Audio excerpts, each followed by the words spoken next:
में 10 वर्षीय बसंत नाम का अपाहिज बालक रहता था। बसंत के पिता गांव के मुखिया थे। बसंत का बड़ा भाई बसंत को बिल्कुल भी पसंद नहीं करता था। इसी वजह से बसंत ज्यादातर घर के बाहर उदास रहता था। एक दिन की बात है, बसंत गांव में उदास बैठा हुआ था कि तभी उसकी ही उम्र का आकाश वहां पर अचानक गिर गया। अरे क्या हुआ तुम्हें? सामने इतना बड़ा पत्थर है, तुम्हें दिखाई नहीं दिया? वो क्या है ना, मुझे आंखों से नहीं दिखता है, मैं अंधा हूँ। बसंत आकाश को उठाने लगा। ये तो बैसाखी है, क्या तुम चल नहीं सकते? मुझे चलने के लिए बैसाखी की जरूरत पड़ती है। तब तो हम दोनों एक से हुए। तुम रहते कहाँ हो? मेरा इस दुनिया में कोई नहीं है, मैं अनाथ हूँ। मैं अनाथ तो नहीं हूँ, पर अनाथ जैसा जीवन व्यतीत कर रहा हूँ। क्या तुम मेरी दोस्त बनोगी? क्यों नहीं, गांव में मेरे साथ कोई नहीं खेलता, कोई मुझसे बात तक नहीं करता। आज के बाद मैं तुमसे बात करूंगा। आज से हम दोनों पक्के दोस्त हुए। उस दिन के बाद आकाश और बसंत में गहरी दोस्ती हो गई। मगर कुछ दिन बाद अचानक आकाश गायब हो गया। बसंत ने उसे बहुत ढूंढा, मगर वो नहीं मिला।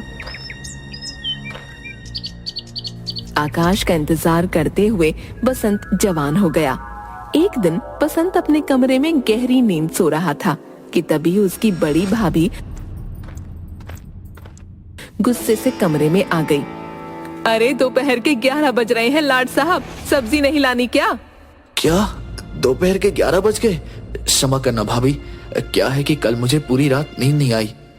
ऐसा क्या कर रहे थे रात में कि पूरी नींद ही नहीं आई? कहीं किसी लड़की से कोई चक्कर तो नहीं हो गया? ये कैसी बात कर रही हो आप भाभी? मेरे इस तरह के संस्कार बिल्कुल नहीं है। तुम कोई काम काज तो करते हो नहीं, तुम्हारा काम तो बस बैसाखी पकड़कर इधर उधर डोलना रह गया है। बसंत बेचारा बैसाखी पकड़े हुए बाजार चला गया। बाजार में बसंत सौदा खरीद ही रहा था कि तभी बाजार में उसका मिलने वाला एक व्यक्ति मिल गया। क्या हाल है बसंत भाई? आज तुम्हारा चेहरा कैसे उतरा हुआ है? अब तुम्हें क्या बताऊं, मेरी माँ मुझे बचपन में छोड़कर चली गई। सोचा था जब भैया की शादी हो जाएगी तो भाभी मुझे माँ की तरह प्रेम करेगी, मगर भाभी मुझे अपमान करने का कोई मौका नहीं छोड़ती है। तो तुम इस बात की शिकायत अपने पिता से क्यों नहीं करते? वो तो गांव के मुखिया है, दूसरों की समस्या सुलझाते हैं, क्या अपने घर की समस्या नहीं सुलझा सकते? डरता हूँ, पिताजी मुझसे बहुत प्यार करते हैं। अगर उन्हें मेरे प्रति भाभी के बुरे रवैये का पता लगा तो वो बहुत ज्यादा नाराज हो जाएंगे। आखिर मुझे रहना तो उनके साथ है ना। अच्छा मैं चलता हूँ, नहीं तो भाभी नाराज हो जाएगी।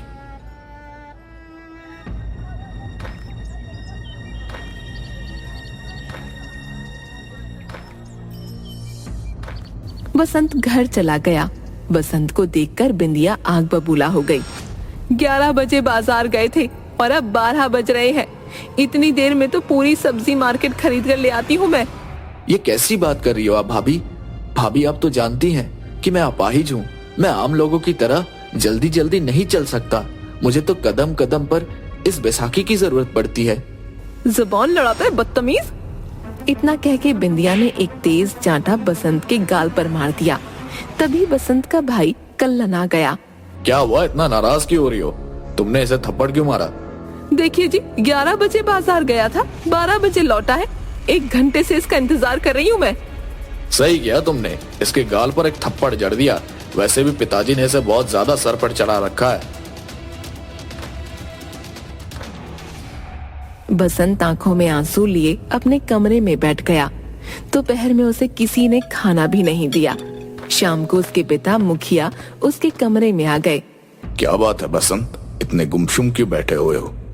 पिताजी बस ऐसे ही कुछ सोच रहा था। बसंत, मैं तुम्हारी आंख पढ़ सकता हूँ। तुम्हारी आंखों को देखकर मैं समझ गया कि किसी ने तुमसे कुछ कहा है और तुम भूखे भी लगते हो। मैं क्या करूं पिताजी, भाभी हमेशा मुझसे बगैर किसी बात की झगड़ा करती रहती है। तो तुम इसलिए उदास बैठे हुए हो बसंत? अपनी भाभी की बात पर ज्यादा ध्यान मत दिया करो। पिताजी, मैं उनकी बातों पर ज्यादा ध्यान नहीं देता, मगर आज भाभी ने मुझे बगैर किसी गलती के एक थप्पड़ मार दिया। मुझे उनके थप्पड़ का बुरा भी नहीं लगा। पिताजी, बुरा मुझे इस बात का लगा कि थप्पड़ खाते हुए भैया ने भी देखा, मगर भाभी को डांटने की बजाय उल्टा ही वो मुझे अपमानित करने लगे। कभी कभी मुझे माँ की बहुत याद आती है पिताजी। मुझे तुम्हारी कभी कभी बड़ी चिंता होती है बसंत, कि मेरे बाद पता नहीं तुम्हारा क्या होगा। पता नहीं मेरे जाने के बाद तुम्हारा बड़ा भाई तुम्हें 2 वक्त की रोटी खिला भी पाएगा या नहीं। अगले दिन मुखिया ने अपने दोनों खेत बसंत के नाम कर दिए।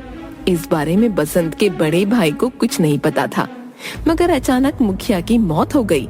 मौत के कुछ दिन बाद मुखिया का दोस्त जगमोहन घर आया। मुझे कहते हुए अच्छा तो नहीं लग रहा, लेकिन मुखिया जी ने मरने से पहले मुझसे कहा था कि ये बात उनके मरने के बाद ही उनके बड़े बेटे को बताई जाए। इतना कहकर जगमोहन ने अपनी जेब से कुछ कागजात निकाल लिए। ये क्या है? मुखिया जी ने अपने दोनों खेत अपने सबसे छोटे बेटे बसंत के नाम कर दिया है। ये क्या कह रहे हो आप? पिताजी ने तो इस बारे में मुझे कभी कुछ बताया ही नहीं। शायद उन्हें लगता था कि उनके मरने के बाद तुम उनके पुत्र बसंत को और ज्यादा परेशान करोगे, इसलिए उन्होंने अपने दोनों खेत अपने छोटे बेटे के नाम कर दिया। हाय हाय, मुझे तो पहले से ही शक था कि पिताजी कुछ ऐसा ही करेंगे। अब तुम सब क्या करोगे? रह गए ना ठन ठन गोपाल सब के सब। अब ये तुम्हारा लंगड़ा भाई तुम पे जिंदगी भर शासन करेगा। ये तुम्हारा पारिवारिक मामला है। लड़ने और झगड़ने की बजाय आपस में बैठकर बातचीत से इस समस्या का समाधान कर लो। इतना बोलकर जगमोहन वहां से चला गया। कल्लन ने बसंत को धक्के देकर घर से निकाल दिया। बसंत बेचारा भूखा प्यासा दूसरे गांव में भटकने लगा। एक रात बसंत भूखा प्यासा जुगियापुर गांव में टहल रहा था कि तभी उसकी नजर एक व्यक्ति पर पड़ी जो घास पर बैठा हुआ भोजन कर रहा था। भोजन को देखकर बसंत के मुंह में पानी आ गया। वो सीधा उस व्यक्ति की ओर चला गया। भैया, क्या मुझे भी कुछ खाने को दोगे? उस व्यक्ति ने उंगलियों से टटोलते हुए एक रोटी का टुकड़ा बसंत को दे दिया। मेरा नाम आकाश है। आकाश? कहीं तुम वो आकाश तो नहीं जो मेरे बचपन के मित्र थे और तुम अचानक गायब हो गए थे? हाँ, मैं वही आकाश हूँ। कहीं तुम बसंत तो नहीं? हाँ, मैं बसंत हूँ। मेरे दोस्त, मैंने तुम्हें कहाँ कहाँ नहीं ढूंढा। तुम कहाँ चले गए थे? अब तुम्हें क्या बताऊं बसंत, गांव के एक व्यक्ति ने मुझे सड़क पार करने का वादा किया और अपनी मोटरसाइकिल के पीछे बिठा लिया और वो मुझे इस गांव से बहुत दूर शहर में छोड़ आया। तब से मैं ऐसे ही भटकता हुआ फिर रहा हूँ और इतने वर्ष बाद आज यहाँ तक लौट आया हूँ। तुम बताओ, तुम यहाँ पर क्या कर रहे हो?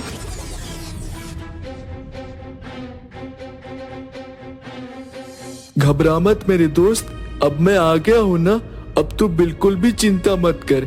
अब हम दोनों साथ साथ ही रहेंगे। उस दिन के बाद आकाश और बसंत साथ साथ रहने लगे। एक दिन बसंत कहीं जा रहा था, तभी जगमोहन उसे मिला। मैंने तुम्हें कहाँ कहाँ नहीं ढूंढा बसंत। तुम जुगियापुर गांव में क्या कर रहे हो? तुम्हारे भाई ने बताया कि तुम घर छोड़कर भाग गए। अब मैं अपने भैया से क्या उम्मीद कर सकता हूँ? बोलिए जगमोहन साहब, क्या जरूरी बात करनी है? बात यह है बसंत कि वसीयत करने से पहले तुम्हारे पिताजी ने तुम्हारा शारीरिक परीक्षण करवाया था। हाँ, मुझे याद है। पिताजी मुझे एक डॉक्टर के यहाँ पर लेके गए थे। उसने मेरी खून की जांच की थी। कुछ दिनों पहले ही रिपोर्ट मुझे प्राप्त हुई। तुम्हें एक भयानक बीमारी है बसंत। तुम इस दुनिया में कुछ दिनों के ही मेहमान हो। जगमोहन की बात सुनकर बसंत अंदर से हिलकर रह गया। उसकी आंखों से आंसू बहने लगे। कुछ देर बाद बसंत फीकी मुस्कुराहट के साथ बोला, वैसे भी जिंदगी में मुझे कभी सुख तो मिला नहीं। जगमोहन साहब, तो क्या आप मुझे सिर्फ ये बताने के लिए यहाँ पर आए हैं? मैं जानता हूँ बसंत कि तुम्हारे भाई और भाभी का तुम्हारे प्रति व्यवहार कितना बुरा था और उन्होंने कि तुम्हें धोखा देकर घर से बाहर भी निकाल दिया था, लेकिन उन्हें उनकी किए की सजा भी मिल चुकी है बसंत। तुम्हारा बड़ा भाई अब सड़क पर आ चुका है और तुम्हारी भाभी सड़कों पर भीख मांगकर गुजारा करती है। मैं इस बात को नहीं मानता वकील साहब। अगर तुम्हें मेरी बात का विश्वास नहीं तो स्वयं अपनी आंखों से देख लो। इतना कह के जगमोहन ने दूर से एक औरत की ओर इशारा कर दिया। उस औरत को देखकर बसंत पूरी तरह से चौंक गया। अरे ये तो भाभी है, तो क्या भैया को कहीं पर काम नहीं मिला? नहीं, क्योंकि तुम्हारा भाई अब अपाहिज हो चुका है तुम्हारी तरह। बसंत, तुम तो कुछ दिनों के ही मेहमान हो, तो क्यों ना तुम अपने दोनों खेत अपने भाई के नाम कर दो। ये बात मैं तुमसे सिर्फ इंसानियत के नाते कह रहा हूँ, बाकी तुम्हारी मर्जी। जगमोहन की बात सुनकर बसंत कुछ सोचता हुआ बोला। मैंने सोच लिया है जगमोहन चाचा, मुझे क्या करना चाहिए। आप घबराओ मत, मैं अपने भैया और भाभी को सड़क पर भीख मांगने नहीं दूंगा, लेकिन उसके बदले मैं आपसे कुछ चाहता हूँ। तुम मुझसे क्या चाहते हो? बसंत जगमोहन के कान में कुछ बताने लगा। अगले दिन आकाश ने देखा कि बसंत नहीं था। आकाश ने बसंत को बहुत ढूंढा, मगर बसंत उसे कहीं नहीं मिला। ऐसे ही कई महीने बीत गए। एक दिन अचानक आकाश किसी कार से टकरा गया। कार से एक व्यक्ति बाहर निकलकर आ गया। अरे तुम्हें चोट तो नहीं आई? नहीं साहब, मुझे कोई चोट नहीं आई। मेरे शरीर को तो हर 5 मिनट बाद किसी न किसी चीज से टकराने की आदत है। मेरा नाम डॉक्टर जोशी है, क्या तुम अंधे हो? जी हाँ डॉक्टर साहब, मैं अंधा हूँ। डॉक्टर आकाश की आंखों को हाथ लगाकर चेक करने लगा। तुम्हारा इलाज संभव हो सकता है। अगर तुम चाहो तो मैं तुम्हारी आंखों की रोशनी वापस लौटा सकता हूँ। ये सुनकर आकाश खुशी से झूम उठा। क्या वाकई देख सकता हूँ डॉक्टर साहब? हाँ, तुम देख सकते हो, आओ मेरे साथ।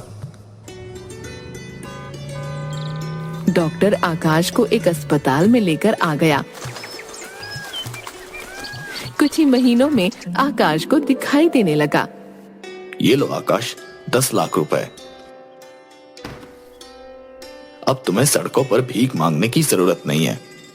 आकाश ने उन 10 लाख रुपए का खाद का काम शुरू किया। कुछ ही समय में आकाश पैसों में खेलने लगा। अब वो एक बहुत अमीर व्यक्ति बन चुका था। कुछ सालों बाद आकाश डॉक्टर के घर पर आया। मैं भी तुमसे ही मिलना चाहता था आकाश। दरअसल मैं तुम्हें कुछ देना चाहता था। मैं आपको कुछ लौटाने आया हूँ। इतना कहकर आकाश ने 10 लाख रुपए डॉक्टर को दे दिए। मैं आपका एहसान जिंदगी भर नहीं भूलूंगा डॉक्टर साहब। दुनिया में एक तरफ जहां आप जैसे अच्छे इंसान मौजूद हैं जो मुझ जैसे व्यक्ति की मदद करते हैं, तो वहीं दूसरी तरफ मेरे मक्कार दोस्त की तरह जो बीच रास्ते में मुझे छोड़कर भाग जाता है। ये 10 लाख तुम्हारे हैं आकाश। मरने से पहले बसंत ने मुझे ये 10 लाख रुपए तुम्हें देने के लिए कहा था। डॉक्टर की बात सुनकर आकाश के पैरों तले जमीन खिसक गई। ये आप क्या कह रहे? मैं बिल्कुल सही कह रहा हूँ। दरअसल बसंत को एक लाइलाज बीमारी थी और बसंत इस बारे में जानता था। मरने से पहले 10 लाख रुपए उसने मुझे तुम्हें देने के लिए कहा था। उसने मुझसे ये कहा था कि मेरे दोस्त से कहना कि मैं उससे आखिरी बार इसलिए नहीं मिल सका कि वो मेरे जाने की बात सुनकर दुखी ना हो जाए। आपने मुझे पहले क्यों नहीं बताया?